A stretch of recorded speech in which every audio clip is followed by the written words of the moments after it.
Are you tired of hunting for the video conference button in Zoho Mail? Start a meeting in just 6 clicks. I'll show you exactly where to click, from the sidebar to launching the meeting. Follow these simple steps. First, head over to the right sidebar in your Zoho Mail interface.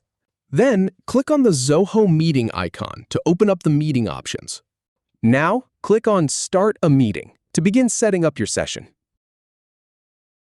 Once that's done, go ahead and click Launch Meeting to start the process. You'll need to click Request Permission to allow the app to use your camera and microphone.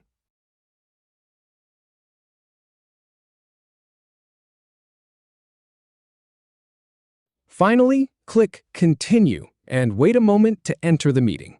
That's it. You're all set. If you have any feedback or if any info is inaccurate, please leave a comment below. We'll do our best to answer or redo the video if needed. Thanks for watching.